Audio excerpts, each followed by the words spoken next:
आराध्य देव के चरणों में वंदन। आदरणीय समनी जी, उपस्थित भाइयों तथा बहनों, कर्मवाद जैन दर्शन का पिलर है। कर्मवाद को यदि हमने समझ लिया तो काफी कुछ हमने जैन दर्शन को समझ लिया। जैन दर्शन के अनुसार कहा जाता है, जो व्यक्ति जैसा कर्म करता है उसका फल उसे भुगतना ही पड़ता है। भगवान महावीर कहते हैं, अप्पा कत्ता विकत्ताए दुहाणे सुहाणे। आत्मा ही कर्मों की करता है, आत्मा ही कर्मों के फल का भोगता है। जो व्यक्ति जैसा कर्म करता है उसके अनुसार उसको गति मिल जाती है। ये कर्म ही व्यक्ति को नाश रचाता है। कर्म के कारण कभी देव गति में चला जाता है तो कभी नरक गति में चला जाता है, कभी मनुष्य बन जाता है तो कभी पशु पक्षी बन जाता है। कर्म के कारण ही कभी राजा बन जाता है तो कभी रंक बन जाता है। कर्म के कारण व्यक्ति को क्या क्या बनना पड़ता है, क्या क्या नाश रचाता है। ये कर्म बड़ा सूक्ष्म सिद्धांत है।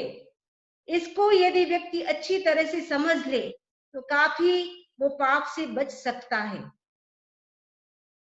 कल हमने चर्चा की थी आयुष्य कर्म की, कि व्यक्ति कौन से काम करता है जिसके कारण उनको नरक गति मिलती है। आपको शायद समझ में आ गया होगा। नरक गति में जाने के भी 4 कारण है। यानी नरक गति का रिजर्वेशन भी बनाना हो तो 4 कारण है। तिरंज गति में जाने के भी 4 कारण है। वैसे ही मनुष्य गति में जाने के भी 4 कारण है। ये मनुष्य गति में जाना बड़ा दुर्लभ है। मनुष्य गति मिलना बड़ी दुर्लभ है, क्योंकि उत्तराधर्म सूत्र में कहा है, लगातार 7-8 जन्मों तक ही हम मनुष्य बन सकते हैं। उसके बाद या तो जीव नरक गति में जाएगा, या तिरंज गति में, या देव गति। यानी जैसा कर्म करेगा उसके अनुसार उसको गति मिलेगी। मनुष्य जन्म बड़ा दुर्लभ है। हम बड़े सौभाग्यशाली है कि हमें मनुष्य जन्म मिला है। ये मनुष्य जीवन को हम सफल करें, क्योंकि ये मनुष्य जीवन बार बार मिलने वाला नहीं है। ये मनुष्य जीवन हमें मिला है, तो मनुष्य जीवन तो हमें मिल गया, लेकिन उस मनुष्य जीवन में भी हमने कुछ अपने लिए नहीं किया। तो जब अंतिम समय होगा उस समय हमें पश्चाताप करना पड़ेगा कि मनुष्य जीवन मिला, उसमें भी हम कितने सौभाग्यशाली कि हमें आर्य क्षेत्र, उत्तम कुल और जैन धर्म मिला, और घर बैठे आपको भगवान की वाणी भी सुनने को मिल रही है। कितने सौभाग्यशाली हैं हम सब कि हमें भगवान की वाणी सुनने को, समझने का अवसर मिल रहा है। तो आज हम समझेंगे कि देव गति में जाने के क्या कारण हो सकते हैं, क्योंकि उत्तराधर्म सूत्र में कहा है, मनुष्य से मनुष्य बनने का मतलब है मूल पूंजी को सुरक्षित रखना। मनुष्य से नरक गति में जाने का मतलब है मूल पूंजी को खो देना। मनुष्य से तिरंज गति में जाने का मतलब है मूल पूंजी को खो देना। लेकिन मनुष्य से देव गति में जाने का मतलब है मूल पूंजी को बढ़ाना। अब हम मूल पूंजी को बढ़ाएंगे, घटाएंगे या सुरक्षित रखेंगे? क्योंकि जो बनिया बुद्धि होती है वो क्या करता है, एक काम दो काज, यानी वो फायदा चाहता है। तो वो कभी भी वो नहीं खोएगा अपनी मूल पूंजी को, वो बढ़ाएगा। तो मूल पूंजी को बढ़ाने का मतलब है देव गति में जाना। तो हमें देव गति में जाने की इच्छा नहीं करनी है। हमारा लक्ष्य तो मोक्ष होना चाहिए कि हमें मोक्ष मिले, सब कर्मों से मुक्त हो। लेकिन जब तक हम संसार में है, जब तक हम कर्मों से मुक्त नहीं बने, तब तक तो हमें किसी न किसी गति में जाना पड़ेगा। तो कम से कम ऐसा काम न करे जिससे हमें नरक गति में, तिरंज गति में जाना पड़े। तो देव गति में हम कैसे जा सकते हैं, उसके लिए ठाणक सूत्र में 4 कारण बताए हैं। आप देख रहे हैं ये 4 कारण कौन कौन से हैं। तो सबसे पहला है साधु बनना। जो व्यक्ति साधु बनता है, यानी 5 महाव्रत का पालन करता है। आपको पता है साधु के 5 महाव्रत कौन से हैं? अहिंसा, सत्य, अचौर्य, ब्रह्मचर्य और परिग्रह। ये साधु के 5 महाव्रत है। तो जो साधु के 5 महाव्रत उसकी पूरी तरह से जागरूकता के साथ पालन करता है, अच्छी तरह से 5 महाव्रत की आराधना करता है, उससे वैमानिक देव बनता है।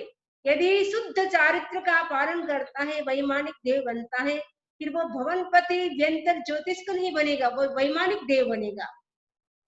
तो संयम का पालन करने से जागरूकता के साथ वो वैमानिक देव बनेगा, क्योंकि देवता के 4 प्रकार है, भवनपति, व्यंतर, ज्योतिष और वैमानिक।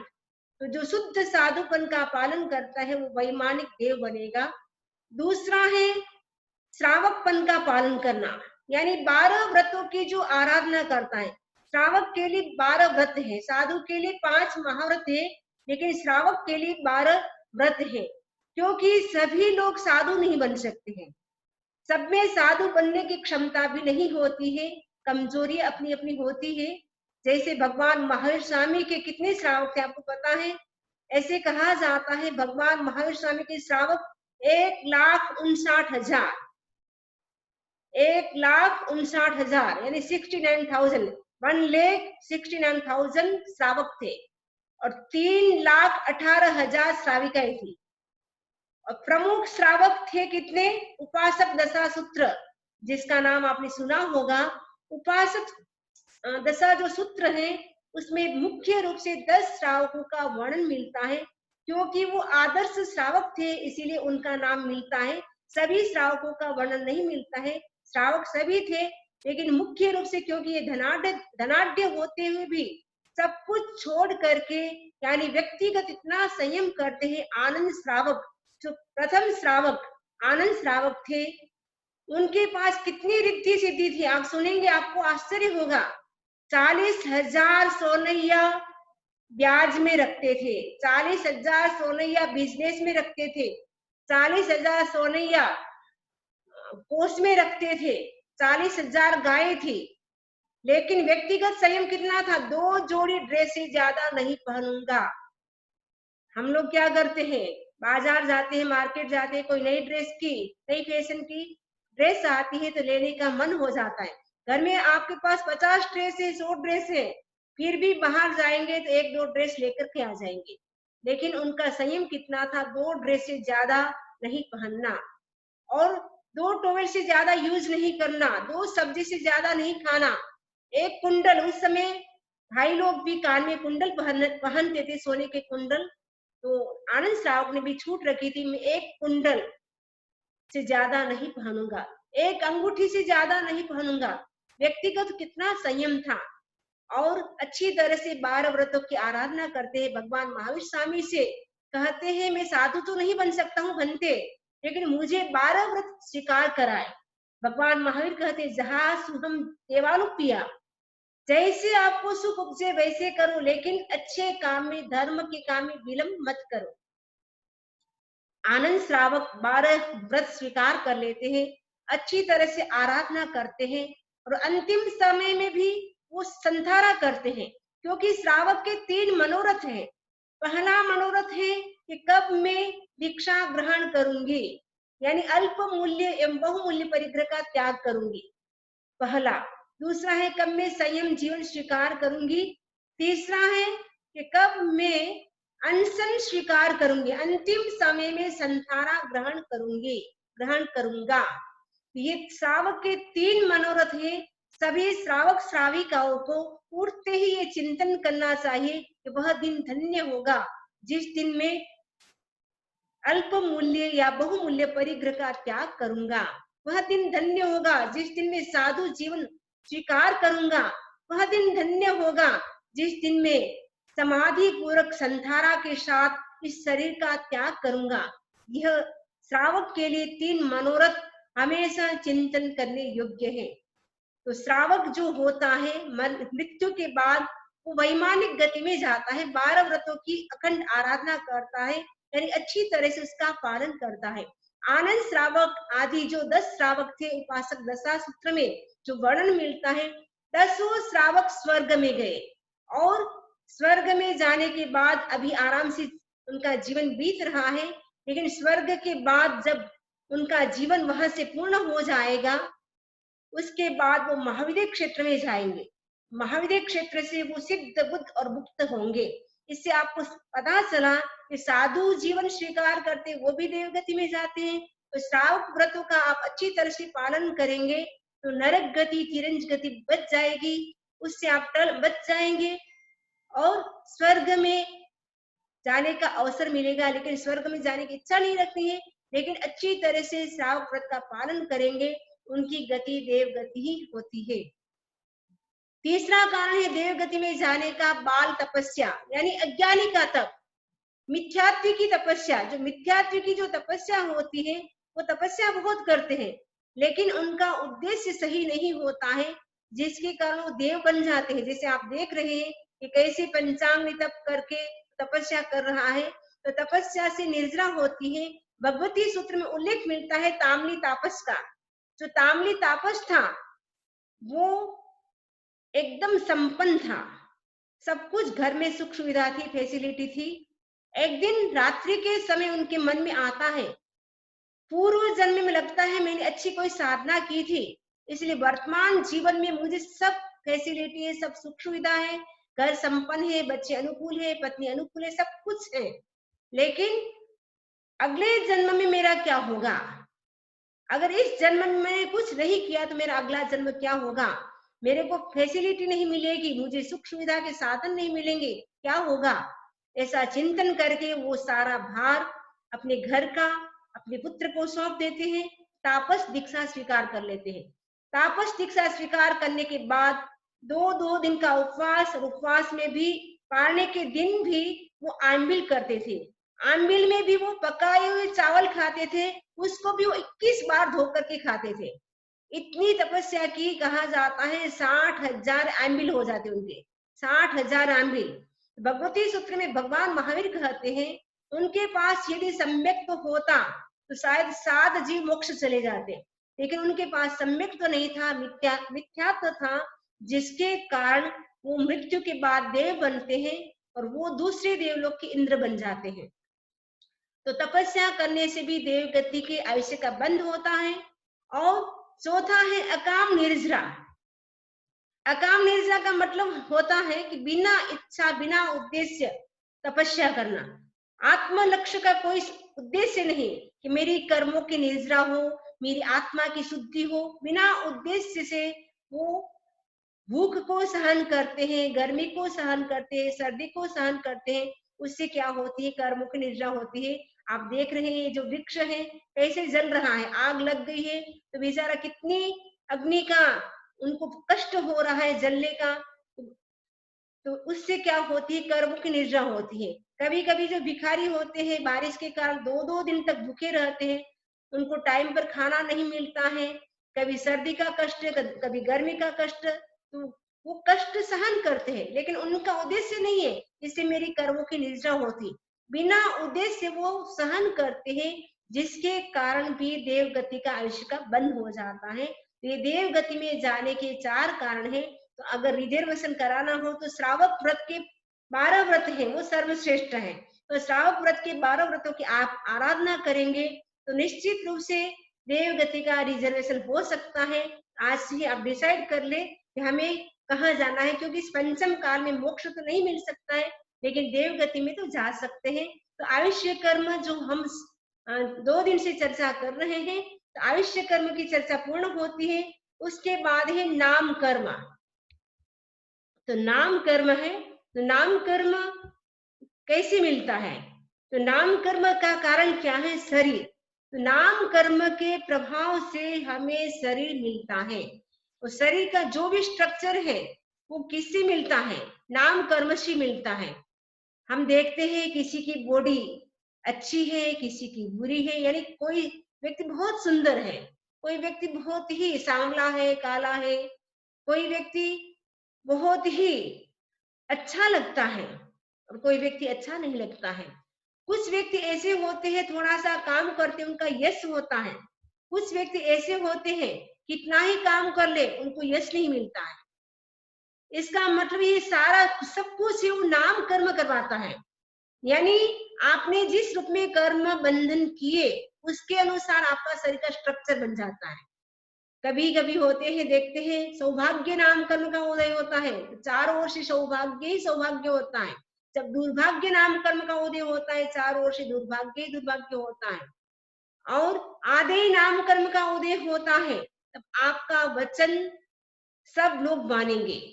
कभी कभी होते हैं, कोई व्यक्ति कहते हैं आपको ऐसा करना है, समाज में अपन ऐसा काम करेंगे, सजेशन देते हैं, लेकिन उनकी कोई बात नहीं मानता है।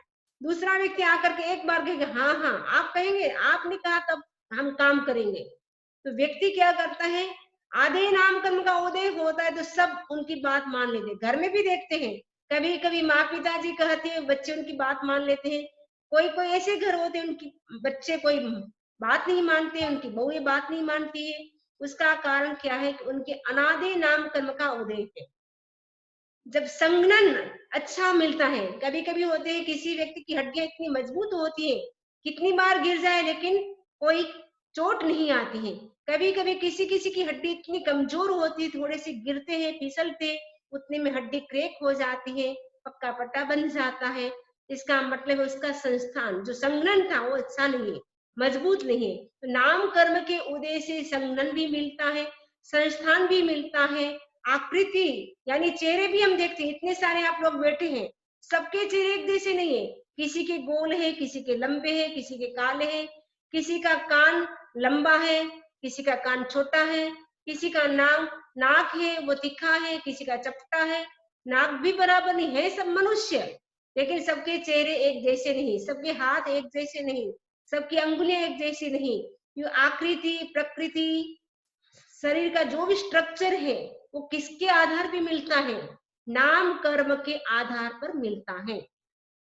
तो नाम कर्म क्या है, इसकी उपमा आगमों में मिलती है चित्रकार के समान, पेंटर के समान। आप देख रहे पेंटर को, देख रहे पेंटर कैसे पिक्चर बना रहा है, अलग अलग प्रकार के पेंटर जैसी पिक्चर बनाता है, बहुत सारी पिक्चर बनाता है। वैसे ही ये जो नाम कर्म के उदय से अलग अलग प्रकार के शरीर मिल जाता है। ये नाम कर्म केवल मनुष्य का ही स्ट्रक्चर नहीं बनाता है, संसार में जितने भी प्राणी है, चाहे एकेंद्रिय, चाहे द्विंद्रिय, चाहे केंद्रीय, चतुरिंद्रिय, पंचेंद्रिय, कोई भी प्राणी है, सबका शरीर का निर्माण कौन करता है, नाम कर्म करता है। नाम कर्म के आधार पर हमें शरीर मिलता है। ये जो नाम कर्म है वो कितने प्रकार का है, दो प्रकार का है, शुभ नाम कर्म और अशुभ नाम कर्म। यानी शुभ नाम कर्म का उदय होता है तो सब कुछ अच्छा ही अच्छा मिलता है। किसी के सब कुछ अनुकूल होते हैं तो हम बोलते हैं आपके शुभ नाम कर्म का उदय है, आपकी पुण्याई अच्छी है, इसलिए आपके घर में सब सुख सुविधा है। कभी कभी कई बोलते हैं हमारे घर में बाकी तो सब ठीक है लेकिन बेटे अनुकूल नहीं है, बेटे अनुकूल है तो बोलते बहू अनुकूल नहीं है, बहू अनुकूल है तो कहते हैं हमारे पति हमारे कहने में नहीं है, कोई न कोई कमी होती है। इस पंचम काल में ऐसे कहा जाता है सातों सुख किसी के नहीं होता है, कोई न कोई कमी होती है। यानी बहू बेटे आपके ठीक है तो आपका खुद का शरीर ठीक नहीं रहता है, कुछ न कुछ कमी होती है। इस पंचम काल में सातों सुख किसी के नहीं होता है, लेकिन ये नाम कर्म का भी बड़ा रोल है हमारे सुख दुख में, हमारा शरीर बनाने में बड़ा रोल होता है नाम कर्म का। तो नाम कर्म दो प्रकार की होती है, शुभ नाम कर्म और अशुभ नाम कर्म। शुभ नाम कर्म के वजह से सारे पिक्चर एंड स्ट्रक्चर हमारी बॉडी का बहुत अच्छा होता है, और अशुभ नाम कर्म का उदय होता है तब शरीर टेढ़ा मेढ़ा या ओछा मिलता है या काला कलुटा मिलता है। जैसे आपने देखा होगा हरिकेशी चंडाल का नाम आपने सुना होगा। हरिकेशी चंडाल का शरीर कैसा था, एकदम डराने वाला, उसको देख करके बच्चे डर जाते थे, ऐसा डराने वाला शरीर था। तो कारण क्या था, उनके अशुभ नाम कर्म का उदय था, इसलिए उनको ऐसा शरीर मिला। अष्टावक्र का नाम आपने सुना होगा। अष्टावक्र का शरीर कैसा था, अष्ट यानी आठ, वक्र यानी टेढ़ा, 8 स्थानों से उनका शरीर टेढ़ा था, इसीलिए उनका नाम था अष्टावक्र। ज्ञानी बहुत थे लेकिन उनका शरीर टेढ़ा मेढ़ा था, कारण क्या था, उनके अशुभ नाम कर्म का उदय था। चक्रवर्ती सनत कुमार बहुत ही सुंदर, बहुत रूपवान थे, कारण क्या था, उनके शुभ नाम कर्म का उदय था, इसीलिए उनको अच्छा शरीर मिला। इसीलिए कभी किसी को बोलना नहीं चाहिए आप कैसे लगते हो कैसे लगते हो, लेकिन उनका अपना नाम कर्म है, उन्होंने ऐसा काम किया, इसीलिए पेंटर ने ऐसा उनका स्ट्रक्चर बना दिया। क्योंकि अकाउंट में जैसे जैसे कर्म होते उसके अनुसार हमें सब कुछ मिल जाता है। क्योंकि जो भी हम एक्टिविटीज करते हैं, जो भी हम प्रवृत्ति करते हैं, वो सारी अकाउंट होती जाती है, जमा होती जाती है, यानी कार्बन कॉपी तैयार होती जाती है। एक एक क्षण की कार्बन कॉपी तैयार हो रही है। अभी भी आप प्रवचन सुन रहे हैं, उसमें भी आपकी कार्बन कॉपी तैयार होती जा रही है। अभी आपके अच्छे विचार चल रहे हैं तो आपके अच्छे कर्म का बंध हो रहा है। यदि प्रवचन सुनते सुनते भी बुरे विचार आ रहे हैं, पाप कर्म का बंध हो रहा है। क्योंकि जैसी जैसी हम प्रवृत्ति करते, जैसे जैसे भाव करते, वैसे वैसे हमारे कर्मों का बंधन होता जाता है। ये जो नाम कर्म है वो कैसे बनता है, शुभ नाम कर्म का बंधन कैसे होता है, अशुभ नाम कर्म का बंधन कैसे होता है। तो शुभ नाम कर्म बंधन के भी 4 कारण हैं। शुभ नाम कर्म बंधन के 4 कारण हैं। तो 4 कारण आप देख रहे हैं, पॉजिटिव और नेगेटिव 2 प्रकार देख रहे हैं। तो शुभ नाम कर्म का बंधन 4 कारणों से होता है। पहला है काय रिजुता, यानी शरीर की रिजुता। शरीर की रिजुता कई बार होता है, व्यक्ति हाव भाव ऐसे करते हैं, अच्छे हाव भाव, कभी कभी आंखों के इशारे से काम कर लेते, कभी कभी ऐसे हाव भाव करते जैसे सामने वाले व्यक्ति को क्या होता है, धोखा हो जाता है। तो काया की रिजुता यानी सरलता, वैसे ही भावों की रिजुता यानी भाव भी व्यक्ति के एकदम सरल है, अच्छे हैं, उससे कर्म का बंधन कम होता है। इसलिए कहा जाता है भाव शुद्धि भव शुद्धि। यदि हमारे भाव अच्छे हैं, आने वाला हमारा नेक्स्ट बर्थ है श्योर अच्छा होगा। यदि हमारे भाव बुरे बुरे चलते, ऊपर से आप बहुत कुछ करते, सामायिक करते, प्रतिक्रमण करते, सब कुछ करते, लेकिन भाव एनी टाइम खराब रहते हैं, उससे बहुत कर्म का बंधन होता है। आपको पता है आगमों में वर्णन आता है, तंदुल मत्स्य का, छोटा सा मत्स्य जो मगरमच्छ के भोए पे रहता था, इतना छोटा सा चावल जितना, इसीलिए उनका नाम था तंदुल मत्स्य। तंदुल यानी चावल, मत्स्य यानी मछली, छोटी सी मछली एकदम इतनी सी, वो मगरमच्छ के भोए पर रहती थी। तो मगरमच्छ था, बहुत बड़ा था, उनका शरीर बहुत बड़ा था, उनके मुंह में इतनी सारी मछली आ रही थी, फिर भी एक को भी नहीं खा रहा था।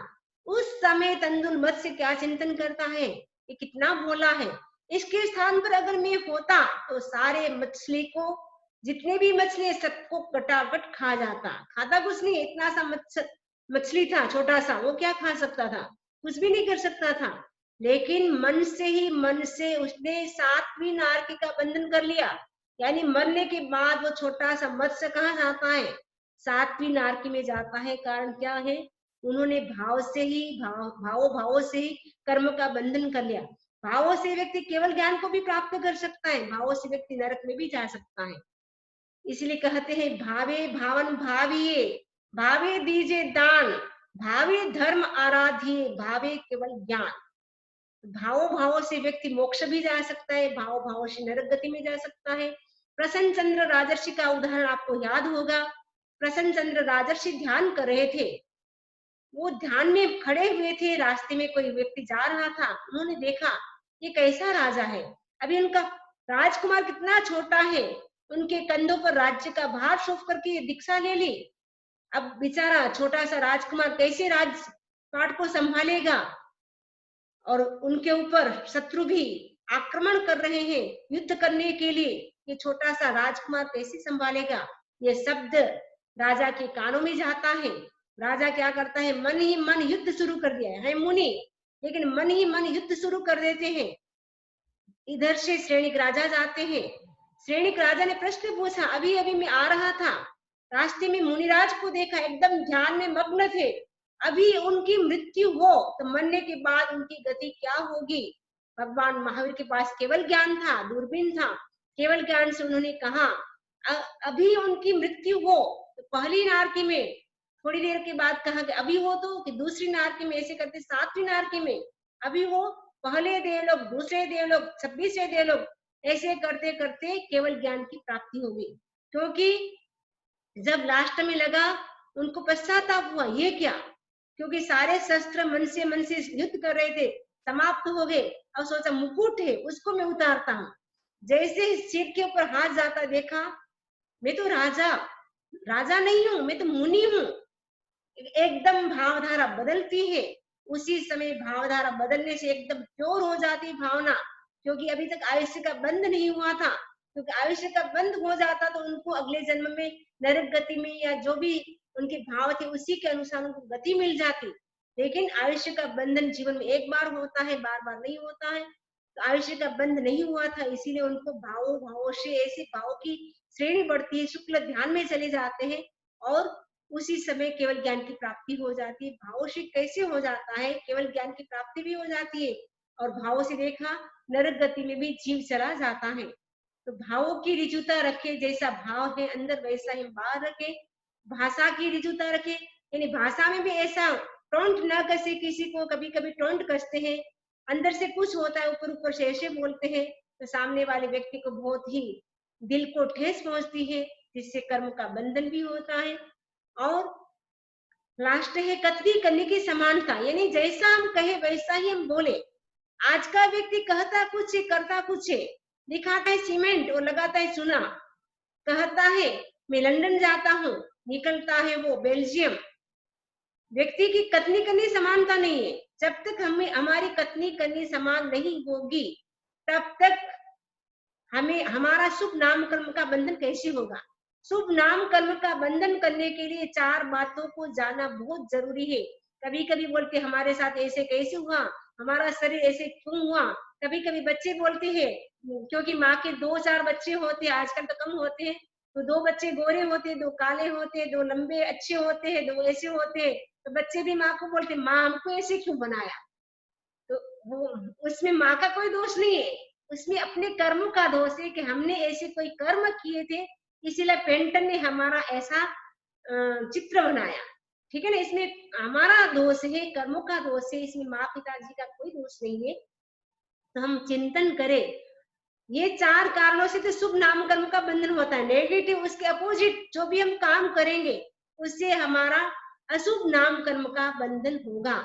ये जो नाम कर्म है वो कितने सागरोपम तक रह सकता है, 20 करोड़ सागरोपम तक रह सकता है, 20 करोड़ सागरोपम तक ये नाम कर्म रह सकता है। और कहा जाता है केवल ज्ञान की भी प्राप्ति हो जाए, लेकिन नाम कर्म हमारा रहता है। ठीक है ना? ये लास्ट तक नाम कर्म रहता है। तो आज हमने समझा कि हमारा ये जो नाम कर्म है वो भी कितना महत्वपूर्ण है। तो नाम कर्म के लिए हमें शुभ नाम कर्म का बंधन हो, वैसा हम कोई ऐसा काम करे जिसके कारण हमारे अशुभ कर्म का बंधन न हो। क्योंकि हम अगर कथनी करने की समानता नहीं रखेंगे, उससे भी अशुभ कर्म का बंधन होगा। कहा एक प्रसंग आता है, 3 मित्र थे। 3 मित्र होटल में खाना खाने के लिए जाते हैं। होटल में भरपेट खाना खाया। खाना खाने के बाद होटल का जो मालिक था उसने कहा, बिल कौन पेमेंट करेगा? बिल कौन चुकाएगा? तीनों मित्रों ने कहा हमने एक कंपटीशन रखी है, क्योंकि वर्तमान में कंपटीशन का युग है। कोई भी काम करते कंपटीशन रखते हैं। उन्होंने कहा हमने एक कंपटीशन रखी है तीनों के बीच में। तो होटल मालिक ने कहा कौन सी कंपटीशन रखी है? उन्होंने कहा हमने दौड़ की कंपटीशन रखी है, जो दौड़ में फर्स्ट आएगा वही आपका बिल चुकाएगा। होटल मालिक बेचारा सीधा सरल था, आपके जैसा होशियार नहीं था।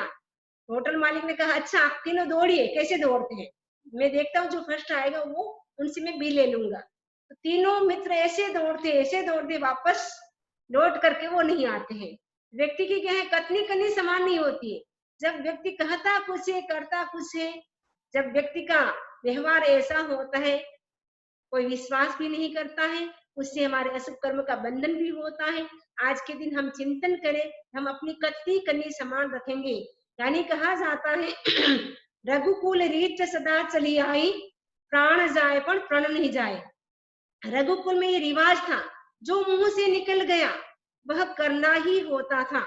ऐसा नहीं हमने कह दिया मुंह से तो हाँ आप हमारे घर से ऐसे कर लेना वैसे कर लेना, लेकिन जब प्रसंग होता है देने के लिए तब हम मुंह फेर लेते, हम तो नहीं कर सकते, हमारे से नहीं हो सकता है, हम बदल जाते हैं। लेकिन जिसकी कथनी करनी समान होती है वो कैसी भी परिस्थिति आए वो बदलता नहीं है।